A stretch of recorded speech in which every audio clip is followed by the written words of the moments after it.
The story of the Palestinian-Israel conflict didn't appear within the span of the past year.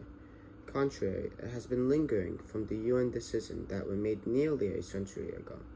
It is significant to understand the entire timeline in which this conflict entails to develop a fond sense on the concurrent humanitarian concerns faced by Palestinian citizens, and that is possible by covering the nuances of the matter.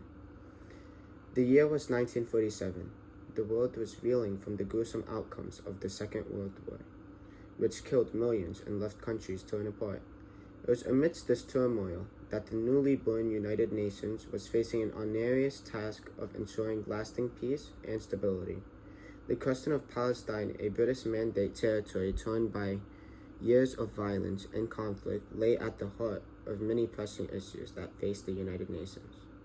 This month, the UN approved a partition plan for Palestine that would change the face of the region forever, dividing the land into two states, one each for Jews and Arabs, while putting Jerusalem under international administration. This decision had ramifications for the future of Palestinian people in what has been identified as decades of violence, displacement, and systemic violation of their fundamental human rights that continue to date. The partition plan was a grand gesture in attempting to appease the increasing strife between the Jewish and Arab inhabitants of Palestine.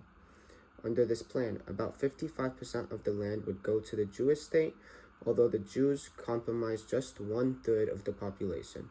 The remaining 45% was left for the Arab state, with Jerusalem positioned as a neutral, international city in order to prevent further conflict over its religious significance. The Jewish leadership, under the leadership of David Ben-Gurion, accepted the plan as a step toward realizing the long-cherished dream of a Jewish homeland. But the Arab leadership and people of Palestine, the majority in the area, rejected the proposal as an unfair division of their ancestral land and as a denial of self-determination.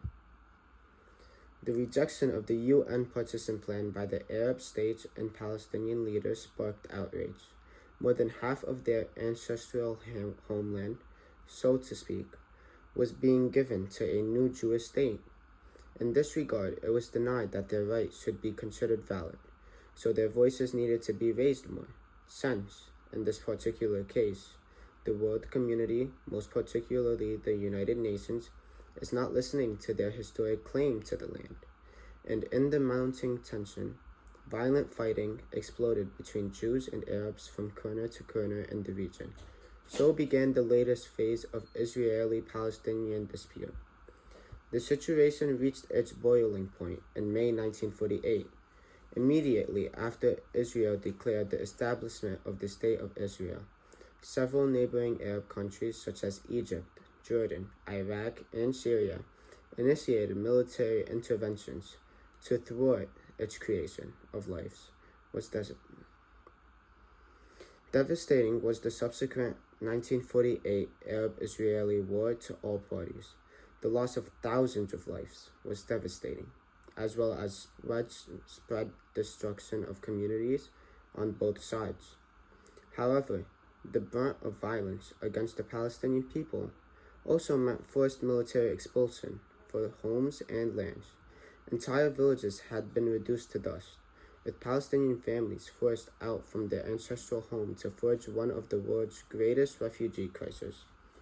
The mass displacement was referred to in Arabic as Nakba, or catastrophe in English. In it, over 700,000 Palestinians fled or were driven out of their homes to be refugees either in neighboring countries or in temporary camps within Palestine itself. To many people, the Nakba represented more than a loss of land. It was a loss of identity, community, and dignity.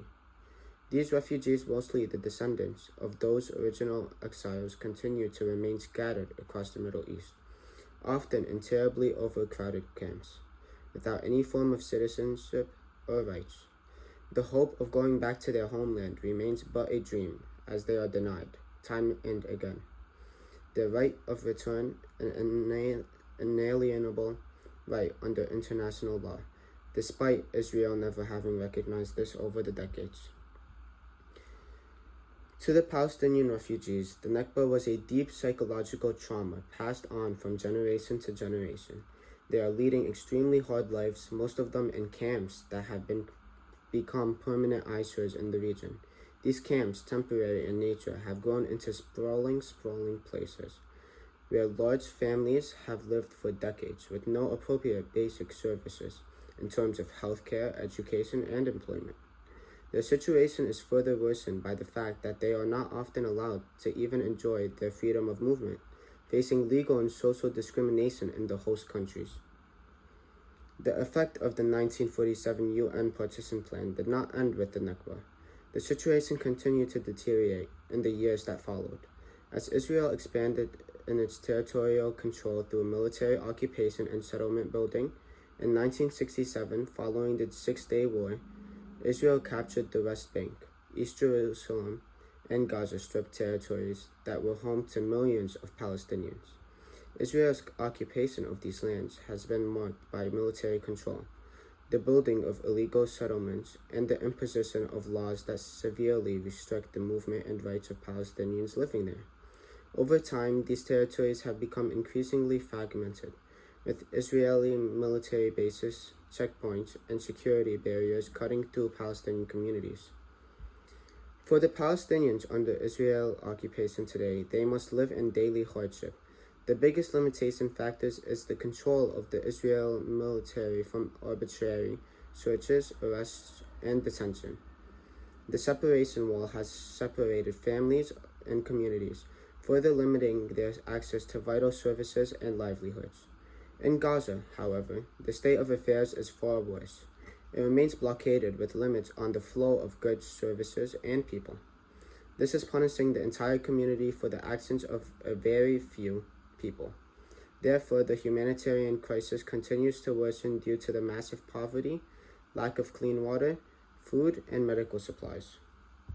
While doing so, the Israel government has continued to expand settlements in the West Bank and East Jerusalem, areas that, accordingly to international law, were supposed to form part of the Palestinian state. These illegal settlements under international law have further whittled down any prospects for a two-state solution. These are constant reminders to Palestinians that their rights and self-determination count for little.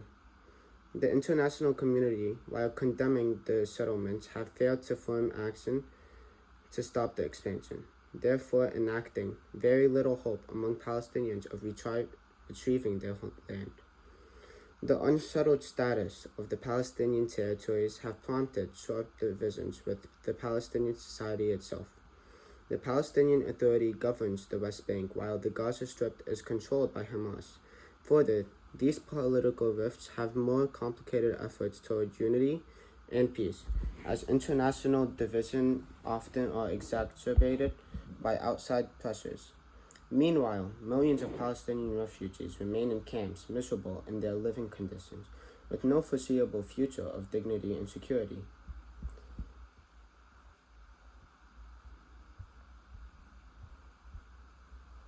It has not been solved, despite many attempts at peace negotiations from Oslo Accords of 1990s to the most recent one starting in the 2000s and onward.